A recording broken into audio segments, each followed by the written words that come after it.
తండ్రి అయిన దేవునికి మహిమ కలుగును గాక. ప్రభును రక్షకుడైన యేసుక్రీస్తు నామంలో అందరికీ హృదయపూర్వకమైన వందనాలండి. మంచిది, చిన్న ప్రార్థన చేసుకుని కార్యక్రమం ప్రారంభించుకున్నాం. పరిశుద్ధుడును నిత్య నివాసి అయిన ప్రియ పరలోకపు తండ్రి, మహోన్నతుడా, దయగలిగిన తండ్రి, గత కాలమంతా మీ పిల్లలైన మమ్మల్ని అందరినీ మీ కృప చేత కాపాడి మీ కుమారుడైన క్రీస్తు ప్రభుని బట్టి నేటికి మీరు మాకు అనుగ్రహించిన క్షమాన్ని, సంతోషాన్ని, జీవను బట్టి కృతజ్ఞతలు తండ్రి. ఈ సమయంలో మా తండ్రి ఆయన మీరు ఆజ్ఞాపించిన ఆజ్ఞ మేరకు పండు తినిన దినముని అవ్వ ఆదాములు చనిపోయినారా అనే విషయాన్ని ఆలోచిస్తూ ఉండగా సమయోచితమైన మీ ఆత్మజ్ఞానాన్ని ప్రసాదించండి. వినబోతున్నటువంటి వారందరూ ఆధ్యాత్మిక అర్థం చేసుకుని బలపడినట్టు కృప చూపండి. యావత్ ఈ కార్యక్రమానికి మీ సన్నిధి సహాయం నాతో మాతో ఉంచి నడిపించి మీరు మహిమ పొందమని యేసు నామమున ప్రార్థన అడిగి వేడుకుంటున్నాను తండ్రి, ఆమేన్. మంచిదండి. సమయంలో ఆదాముతో చెప్పిన ఆజ్ఞ, ఈ పండు తిను దినమున నీవు నిత్యముగా చచ్చెదవు అని చెప్పాడు. అంటే ఆదాముతో తింటే చచ్చిపోతావు. అదే క్రీస్తు ప్రభు అంటే కడపటి ఆదాము చెప్పిన మాట ఏంటంటే, క్రీస్తు ప్రభు వారు నా శరీరాన్ని తింటే మీరు బ్రతుకుతారు అని చెప్పాడు. చూసారు ఎంత డిఫరెన్స్ ఉందో. కనుక నిజముగానే అవ్వ ఆదాములు ఆ పండు తినినటువంటి ఆ దినమని అంటే ఆ రోజునే చనిపోయారా, లేక కొంతకాలం బ్రతికేరా అని మనం ఆలోచిద్దాం. బ్రతికేరా అనే ప్రశ్న మనకు వస్తుందంటే ఆ మాటను బట్టి మనం ఆలోచిస్తే ఆదికాండం 5వ అధ్యాయం 6వ వచనంలో ఆదాము పండు తినిన తర్వాత 930 సంవత్సరాలు బ్రతికెను, ఆ తదుపరి చనిపోయాను అని మనం చూస్తాం. మరి చనిపోతాడు ఆదాము గారు పండు తినిన వెంటనే అన్న ఆదాము గారు ఎలాగో 930 సంవత్సరాలు బ్రతికాడు? ఒకళ్ళ దేవుడు ఏం తప్పు చెప్పాడా అనే విషయం అయితే ఎప్పటికీ దేవుడు తప్పు చెప్పడు. ఆయన ఉన్నది ఉన్నట్లుగానే చెప్తాడు అనే సంగతి దైవ గ్రంథాన్ని బట్టి మనందరికీ తెలిసిన విషయమే. దానికి 2 మాటలు ఒకసారి చదివి ఆ రెండిటి యొక్క భావాన్ని ఈరోజు మనం అర్థం చేసుకుంటూ ప్రయత్నించాడు. ఆది కాండము మరి 2వ అధ్యాయము 17వ వచనం నేను చదువుతున్నానండి. ఆది కాండం 2వ అధ్యాయం 17వ వచనం అండి. ఏమనుంది? అయితే మంచి చెడ్డ తెలివినిచ్చు వృక్ష ఫలములను తినకూడదు, నీవు వాటి తిని దినమున నిత్యంగా చచ్చెదవని నరునికి ఆజ్ఞాపించును. అంటే ఆదాముతో ఇక్కడ ఇచ్చిన మాట సలహా కాదు, సూచన కాదు, ఆజ్ఞ, కమాండ్. ఇది చేసేవా సరి, లేదా అంతే సంకల్పం, చంపేస్తా అని నిర్మోహమాటంగా ఉన్నది ఉన్నట్లుగా దేవుడు చెప్పాడండి. అంటే ఇక్కడ ఒక మాట మనం గమనించాలి. తినవద్దు అని చెప్పాడు, తింటే పర్యంసరం రాబోతున్న శిక్షను చెప్పాడు. అంటే దేవుడు చెప్పకుండా ఏది చేయడు అని మనకు చక్కగా అర్థమవుతుంది. కనుక పండు తిన్నారు, మనందరికి తెలిసిందే. మరి 5వ అధ్యాయము 6వ వచనంలో ఏముందో మనం చూడండి. 5వ అధ్యాయం 6వ వచనంలో ఏమున్నదంటే 5వ అధ్యాయము 6వ వచనం అండి. 5వ వచనం 5:5 అండి. ఆదాము బ్రతికిన దినములన్నీ 930 ఏండ్లు, అప్పుడు అతడు మృతి పొందెను అని ఉంది. బాగా గమనించండి. ఈ రెండిటికి పెద్ద వేరియేషన్ ఏమి లేదండి. అంటే పండు తిని దినమని చనిపోతాడు అని దేవుడు చెప్పాడు కదా, మరి ఎలా 930 సంవత్సరం బ్రతికాడు ఆదాం గారు అనేది పెద్ద ప్రశ్నగా మనల్ని ఆలోచింప చేస్తుంది అన్న సంగతి ఇక్కడ మనకు కనబడుతుంది. కనుక మనం ఆలోచించవలసింది ఏంటంటే, ప్రియమైన దేవుని పిల్లలారా, దేవుని యొక్క వాక్యాన్ని మనం చదువుతూ ఒకసారి కన్ఫ్యూజ్ అవ్వకుండా అసలు అలా ఎందుకు రాయించేదంటే కొద్దిగా పరిశీలనాత్మకంగా చదివినట్లయితే తప్పనిసరిగా ప్రశ్నకు ఆన్సర్ దొరుకుతుందండి. దేవుని వాక్యం కూడా యెషయా గ్రంథంలో అంటారు, కొంత అచ్చట కొంత ఇచ్చట మనకి సూత్రం వెంబడి సూత్రం దొరుకుద్ది. కనుక అది దొరికేంత వరకు అన్వేషిస్తూ దాని కొంచెం శ్రమిస్తూ అలా జతపక్షిని పట్టుకుంటానికి అన్ని విధాలు ప్రయత్నం చేసినప్పుడు ఇలాంటి కన్ఫ్యూజన్స్ అంతా కూడా పోతాయండి. కనుక కొద్దిపాటి వివరణ, ఆదాం గారిని బట్టి కొద్దిపాటి వివరణ. దేవుడు ఆదాము గారిని నిర్మించుకున్నాడు. ఏమండి, నేల మట్టితో నిర్మించుకున్నాడు సంగతి మనకు తెలుసు. ఆయన కొరకు తోటను వేశాడు, అదే ఏదైనా తోట. ఆ తోటను తడపటానికి చక్కటి నదులను ప్రవహింపచేశాడు. ఆ తోటలో ఆదాము గారిని హవ్వమ్మ గారిని పెట్టాడు. బాగా గమనించారు, హవ్వమ్మ గారిని ఆదాము గారిని పెట్టాడు. వారితో దేవుడు చెప్పిన మాట ఏంటంటే 2వ అధ్యాయం 15వ వచనంలో కూడా ఆ మాట చక్కగా కనబడుతుంది. మీరేం చేయాలి ఇప్పుడు? మీరేం చేయాలి? ఏదైనా తోటలో ఉన్నట్టు ఆదాము గారు ఏం చేయాలి అంటే 15వ వచనాన్ని చదువుతున్నాను, చదివితే మనకు అర్థమవుతుంది కదా. మరియు మరియు చదువుతాం. మరియు దేవుడైన యెహోవా నరుని తీసుకుని ఏదైనా తోటలో సేద్యపరచుటకును దాన్ని కాచుటకును దానిలో ఉంచాడు. దేని తోటలో ఎందుకు ఉంచాడు? అన్ని ఎందుకు ఇచ్చాడు అంటే ఆ తోటను కాయాలి, సేద్యపరచాలి, అది నీ డ్యూటీ. ఆ తోటను సేద్యపరుస్తూ కాస్తూ ఉన్నప్పుడు అది ఫలిస్తుంది. ఆ ఫలము నువ్వు తినాలి. ఆ ఫలములు తింటూ ఏం చేయాలి అని అంటే, ప్రియమైన దేవుని బిడ్డలారా, నువ్వు ఫలించాలి, విస్తరించాలి, భూమిని నిండించాలి అని ఆశీర్వదించబడినట్లుగా ఆదాము గారి గురించి మనకు చెప్పబడుతున్నది దేవుని వాక్యం. అంత మాత్రమే కాదు, దేవుని కష్టార్జితం అంతా కూడా ఆదాము గారికి తన చేతుల్లో పెట్టి సమస్త జీవరాశులన్నిటికీ ఏలేటటువంటి మహారాజుగా అంత ఆధిక్యతను ఇచ్చాడండి. ఏదైనా తోటలో తన పొజిషన్ బాగా అర్థం చేసుకున్నాడు. ఆదాము అడిగితేనే ఇవ్వలేదు ఏది. సమస్తమును ఆయన కొరకు బ్రతుకుతాడని ఆయన మీద ఎన్నో ఆశలు పెట్టుకుని కొడుకుగా ఉంటాడు, నాజ్ఞల పాటి ఫలిస్తాడు ఎంతో ఆశ పెట్టుకున్నాడు దేవుడు. ఒకగానొక్క కొడుకు అయితేనే కండిషన్ చెప్పాడు. అదే ఇంతకు ముందే చెప్పుకున్నాను, ఈ చెట్ల పొలములు ఏదైనా తినొచ్చు, ఫ్రీ. తినకూడదు కూడా ఒకటి ఉంది, అది నువ్వు తిన్నావా చచ్చిపోతావు. అది తినొద్దు. అది తినకుండా ఉండి నా కుమారుడుగా నిరూపించుకొని ఏం చేయాలి తెలుసా?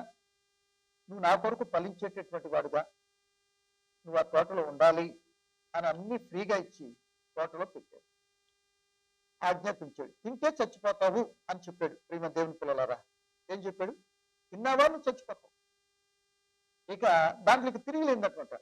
దేవుడు మాట పలికాడంటే శిలాశాస్త్రం. ఇక మాట పలికాడంటే ఇక ఆ విషయంలో ఇక మార్పు లేదండి.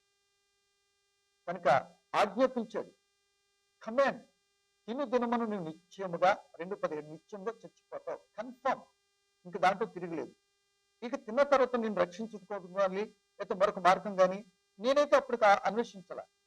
ఈయన ఒకవేళ తినిన తర్వాత క్షమించు అని అంటే ఒకవేళ దేవుడు క్షమించాడేమో, కానీ అట్టి క్రియ ఆదాము గారు హవ్వమ్మలో కనబడాల. క్షమాపణ కూడా కోరుకోలేదు. కనుక చేసిన పనికి దేవుడు అడిగాడు, ఆదాము పండు తిన్నావా అని అడిగాడు. ఏదో సాకు చెప్పుకున్నారే తప్ప తిన్నాను నానా క్షమించు అంటే పోయేది. కానీ ప్రియమ దేవుని పిల్లలరా, ఆ ఆదమ్మ మాట చెప్పడానికి దేవుని పిల్లలరా, ఈ దేవుడేమో చనిపోతారు అని చెప్పాడు. దుష్టుడైనటువంటి సర్ప రూపంలో వచ్చిన దుష్టుడు ఏమంటాడంటే 3వ అధ్యాయం 4వ వచనం, మీరు చావనే చావరు, మీరు చావరు అంటే దేవుని మాట సాతాను మాట ఎలా ఉంటుంది అని అంటే ఇక్కడ మనం గమనించవచ్చు. దేవుడేమో నేను కాదన్నది చేస్తాయి, నేను కాదన్నది మీరు చేశారు, అట్ ద సేమ్ టైం చేయమన్నది కూడా చేయలేదు అన్నది మనకి ఇట్టే అర్థం అవుతుంది. తద్వారా మీరేం చేశారు? సర్పం యొక్క మాట విని మీరు చావరు అన్నాడు. ఆ మాట చదువుతుంది 3వ అధ్యాయము 4వ వచనం చదువుతున్నాడు. అందుకు సర్పం, మీరు చావనే చావరు, పండు తిని మీ కళ్ళు తెరవబడతాయట. మాట అర్థమైందండి, కళ్ళు తెరవబడతాయట. సో అవేవి కళ్ళు అవని పక్కన పడింది. మీరు చావరు అన్నాడు అంటే చచ్చిపోతారని దేవుని మాటకి చావరు అన్నమాట దీనికి విలువనిచ్చి, అందుకే పండు తినొద్దు అన్నాడంటే నీకు తినిపించేటట్టు అవకాశము, తినిపించేటట్టు కోరికో, రకరకాల పరిస్థితులు రావచ్చు. కనుక ముందే దేవుడు ఆలోచించి నీకు జాగ్రత్తలు చెప్పాడు. మన బిడ్డలు కూడా చెప్తాం కదా, వెళ్ళేటప్పుడు బాటంటే వెళ్ళేటప్పుడు చాలా జాగ్రత్తగా వెళ్ళినానా, వాహనాలు వస్తాయి, ప్రమాదము, చాలా జాగ్రత్త అమ్మా అని చెప్తాం. ఎందుకని?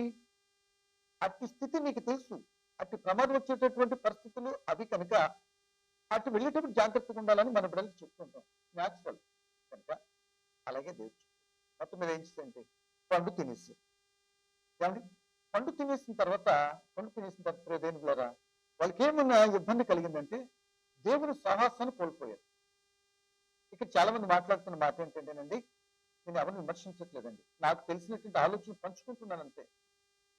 నాకు తెలిసిన వివరణ మీకు చెప్తున్నానంటే నా భావన. న్యాయసమ్మతితో అంగీకరించండి, లేని పక్షం తప్పనిసరిగా స్క్రీన్ మీద నా ఫోటో నా నంబర్ కనపడుతుంది. తప్పనిసరిగా అన్నా ఇది రాంగ్ అని చెప్తే ఒకవేళ న్యాయసమ్మతితో మీరు చెప్పింది తప్పనిసరి సరిదిద్దుకుంటా. అది నా మంచి మనసు అండి, నా భావన అది. కనుక ఇక్కడ మీరు గమనించినట్లే దేవుని పిల్లలారా, పండు తినే దినమునే ఆధ్యాత్మిక చచ్చిపోయారు అంటూ ఉంటారు. నిజమే, ఆధ్యాత్మిక చచ్చిపోయారు అని అంటే దాని అర్థం ఏంటంటే ఆధ్యాత్మిక దేవునికి దూరం అయిపోయారు అని అర్థం. దేవుని సాహసాలు కోల్పోయారు అని అర్థం. ఆధ్యాత్మిక స్థితిలో చచ్చిపోయారు అని అర్థం. అట్ ద సేమ్ టైం అంటే నిత్య జీవనం కోల్పోయారు అని, అట్ ద సేమ్ టైం మరణించారు లేక చచ్చిపోయారు అని మనకి ఇట్టే అర్థమైపోతుంది. అంటే ప్రియమ దేవుని పిల్లలారా, ఇక్కడ ఒక సత్యాన్ని మనం గమనించాలి. అక్కడ చెప్తున్న మాట ఆధ్యాత్మిక చనిపోయారు అని మనం మాట్లాడుతుంటే ఆత్మకు చావు లేదండి. అందుకే ఆత్మ దేవుడు తన నుండి ఎడబాటు చేశాడు. అదే ఆధ్యాత్మిక ఎడబాటు. ఇక శరీరం ఉంది కదండి, శరీరం తప్పనిసరిగా మరణం ఉంది.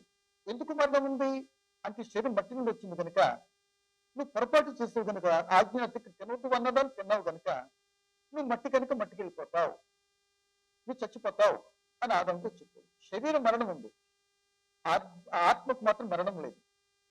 ఇప్పుడు మనం చెప్పుకుంటున్న మాట తినుదినమనే మీరు చనిపోయారా అంటే శారీరక మరణాన్ని ఆధ్యాత్మిక మరణాన్ని టోటల్ గా ఒకే ఒక్క రోజులోనే వారు ఆధ్యాత్మిక దేవుని దూరం అయిపోయారు. మరి శారీరకం కూడా ఒక రోజు గడవక క్రితమే అవ్వ ఆదాములు చనిపోయారు. ఇప్పుడు మీకు షాకింగ్ న్యూస్ లాగుంది కదండి, నేను ఏదో రాంగ్ చెప్పినట్టుంది కదండి. వాస్తవం, ఆధ్యాత్మిక దూరం మరలా చెప్తున్నా, ఆధ్యాత్మిక దూరం అయ్యారు, శారీరకం ఏమైపోయారు, చచ్చిపోయారు. వారి నుండి వచ్చినటువంటి ఆ యొక్క ఆదాము నుండి వచ్చినటువంటి జీన్, ఆ జీన్ పాపపు జీన్ తప్పనిసరిగా మనం అందరం కూడా మరణిస్తున్నాం. మరణం మనల్ని ఏలుతూనే వస్తుంది. కనుక ఈ సమయాన్ని బట్టి నేను మాట్లాడేదంటే మరి ఎలా, ఇప్పుడు ఆదాము పని తింటే చనిపోతారు అని చెప్పబడింది, మరి చనిపోలేదు, 9 సంవత్సరాలు బ్రతికాడు. మీరేమో పాస్టర్ గారు ఆ ఆధ్యాత్మికంగాను దేవునికి దూరం అయిపోయింది, ఆ శారీరక చనిపోయింది కూడా ఆ పండు తిని రోజునే అంటున్నారు, ఏంటండి కన్ఫ్యూజ్ అంటారా? కన్ఫ్యూజ్ ఏం కాదండి, వాక్యాన్ని మనం అడిగి మనకు చూడండి. పేతురు రాసినటువంటి 2వ పత్రిక, అపోస్తలుడైన పేతురు రాసిన 2వ పత్రికలో ఒక చక్కటి మాట మనకు కనపడతాను. దీని పరిష్కార మార్గం అక్కడ మనకు కనపడదాం, చూద్దామండి. దాని పరిష్కార మార్గం మనం చూద్దామండి. చూడండి, 2వ పేతురు పత్రిక 3వ అధ్యాయము 8వ వచనం నేను చదువుతున్నానండి. 2వ పేతురు పత్రిక 3వ అధ్యాయం 8వ వచనం స్పీడ్గా 2 మాటలు చెప్పి ముగించేస్తానండి. 2వ పేతురు పత్రిక 3వ అధ్యాయము 8వ వచనం అండి. 8వ వచనం ఏమనుంది? ప్రియులారా, ఒక సంగతి మర్చిపోకుడి, ఏమనగా ప్రభు దృష్టికి ఒక దినం 1000 సంవత్సరముల వలెను, 1000 సంవత్సరం ఒక దినం వలెను ఉన్నవి. బాగా గమనించాలి. ఈ మాట మనం అర్థం చేసుకుంటే ఇట్టే మనకి మన పరిష్కారం, మన సమస్య క్లియర్ అయిపోయినట్టుంది. అంటే ఇక్కడ చెప్తున్న మాట ప్రభు దృష్టికి ఒక్క దినం 1000 సంవత్సరములు. ఒక్క దినమే గడవలేదు ఇంకా అవాదం చనిపోతాను. అంటే అప్పటి కాలంలో మనిషి యొక్క ఆయుష్కాలం 1000 సంవత్సరాల దాకా ఉంది. బాగా గమనించాలి. అప్పుడు ఆయుష్కాలం ఎంత ఇచ్చినట్టుంది? 1000 సంవత్సరాలు. అంటే దేవుని దృష్టిలో ఎంతని? ఒక రోజు అని అర్థం. 1000 సంవత్సరాలు గడిస్తేనే ఒక రోజు తన జీవితంలో గడిచినట్టు, లేదంటే రోజు యువతలనే ఆ వ్యక్తి మరణించినట్టు. అలా మనం చూసుకుంటే మనిషి యొక్క ఆయుష్కాలాన్ని 1000 సంవత్సరాల నుండి నవో కాలం వచ్చేటప్పటికి 120 సంవత్సరాలు అది కానీ ఆరోగ్యం చూసుకుంటే. ఇంకా అలా కాస్త ముందుకు వెళ్తే 90వ కీర్తన మోషే గారు అంటారు, మనిషి యొక్క ఆయుష్కాలము 70-80 సంవత్సరాలు. అది మీకు తెలుసు, ఆయాసు దుఃఖము. ఇంకా తర్వాత పత్రికలోకి మనం వెళ్తే ఇప్పుడు నీకు నాకున్న ఆయుష్కాలం అంటే ఆవిరి లాంటిది అంటాడు, నీటి బుడగ లాంటిది అంటాడు. అంటే అసలు ఆయుష్కాలం లేనట్టుగానే ఉంది అని అంటున్నాడు. బాగా గమనించాలి. అంటే ప్రియమ దేవుని పిల్లలారా, ఒక రోజు 1000 సంవత్సరాలు అంటే మన ఆయుష్కాలం లెక్కేసుకుంటాం ఎంత పడుతుంది? 1000 సంవత్సరాలు మనకు ఉండేటువంటి ఆయుష్కాలం లెక్కైతే ఎన్ని గంటలు మన భూమి మీద బ్రతికేది? యేసు ప్రభు ఎన్ని గంటలు ఎన్ని రోజులు బ్రతికాడు? 33 సంవత్సరాలు అంటే ఎంతకాలం బ్రతికాడు? అంటే దగ్గరగా 30 సంవత్సరాలు అంటే 1000 సంవత్సరాలు ఒక దినమైనప్పుడు 33 సంవత్సరాలు ఎంత అవుతుందండి? గంటలోనే కదా అది. నా బతికితే 40 నిమిషాలు. మనం కూడా ఇంత ఒక అరగంట లేకపోతే ఒక గంట, ఇంతే కదా మన జీవితం. కనుక దేవుని లేఖనం చెప్పిన మాట ఏంటంటే, ఆది కాండంలో 2వ అధ్యాయంలో పండు తింటే చనిపోతారని పక్క ఆ రోజునే ఆధ్యాత్మిక దేవుని దూరమయ్యారు. 130 సంవత్సరాలు ఆదాము గారు బ్రతికాడు అంటే దేవుని దృష్టిలో 1000 సంవత్సరాలు ఒక దినమైంది, దినము అని ఆయన చెప్తూ ఉంటే, ఇంకా 930 సంవత్సరాలు అంటే ఇంక రోజు గడవక క్రితమే ఆదాం గారు శారీరకంగా కూడా అంటే మరణించాడు. క్లియర్? ఇంక రోజు గడవకుండా ఆదాం గారు దేవుడు అన్నమాట వాస్తవమైందా?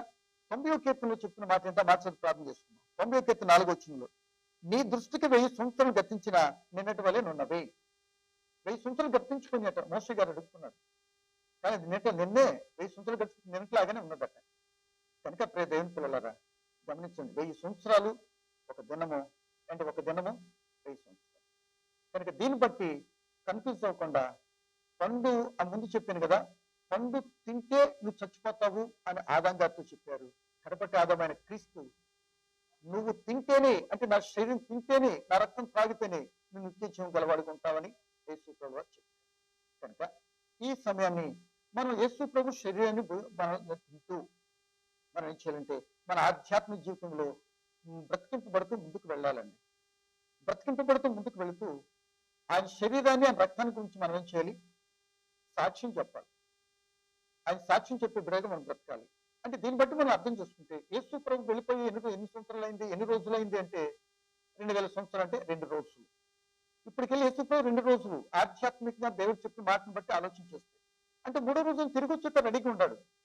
కానీ 3వ రోజున తిరిగి వచ్చేట రెడీగా ఉన్నాడు. ఇప్పుడు నువ్వేం చేయాలి? మనం ఏం చేయాలి క్రైస్తవులు అంటే, ఆయన శరీరాన్ని తింటూ రక్తాన్ని తాగుతూ నిత్య జీవం కొరకై మనం ఏం చేయాలంటే మెలకువ కలిగి, ప్రార్థన పూర్వకంగా సంసిద్ధతో, ఆధ్యాత్మిక మెలకువ కలిగి సంసిద్ధతో ఆయన రాకడ కొరకు ఎదురు చూసే బిడ్డలుగా మనం ఉండాలి. అప్పుడు మాత్రమే దేవుని బిడ్డ ఆ పరలోక రాజ్యం వెళ్ళటానికి, మన అర్హత సంపాదించిన వారికి ఉండటానికి అవకాశం. కానీ ఈ సమయంలో నేను ముందుకు ఇష్టపడుతున్నాను. ప్రియమైన సోదరుడా, ఆ శరీరాన్ని తింటూ నువ్వు బ్రతకాలి. ఆ పండు విషయం మీకు అర్థమైంది కదా. ఇక ఎందుకు పెట్టారు, అలా ఎందుకు చేయాలి? ఆ పండు ఇప్పుడు కాదండి, ప్రభుత్వం మరొకసారి మాట్లాడుకుంటూ ప్రయత్నించాను కనుక నాకు అర్థమైంది అనుకుంటా. అంటే ఆయన ముందే చెప్పాడు, తింటే చచ్చిపో, తినొద్దు అన్నాడు. తిన్నావు. ఆయన న్యాయపతిగా ఉండి తింటే చచ్చిపోతావు అన్నాడు కనుక అదే ఆ రోజునే ఆ పత్తిని అమలు జరిపి ఆయన చరిత్రకు న్యాయాధిపతిగా అన్నట్టుగా నిలబెట్టేట్లు న్యాయాధిపతిగా దేవుడు మనకు కనబడుతున్నాడు. ఈ మాటను అర్థం చేసుకొని ఇప్పుడు మనం తినాలి. ఆయన తింటే చచ్చిపోయాడు. ఇప్పుడు మనం తిని మరొకసారి చెప్తాను, రెండోసారి చెప్పండి మాట, మరి తిని నిత్య జీవం కొరకు మెలుగు కలిగి క్రీస్తు రాబోతున్నాడు కనుక ఆయన రాత్రి ఎత్తబడబడి కృప ఆత్మతోడు దేవుడు మనకి కోరుకుంటున్నాను.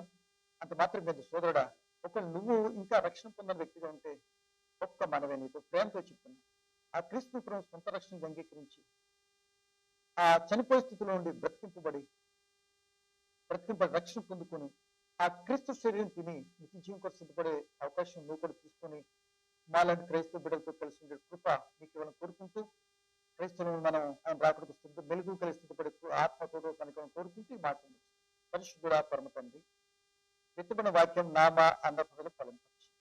నిశ్చితం ఏమైనదో తండ్రి, మీరు మాట పలికితే చాలు అది తప్పనిసరిగా అమలుపరుస్తారు అని ఇదిగో ఆదాం ద్వారా ఈ కొద్ది మాట మేము ఆలోచించి పండు తిని రోజునే ఆధ్యాత్మికంగా మీకు దూరమయ్యారు, శారీరకంగా చనిపోయారు.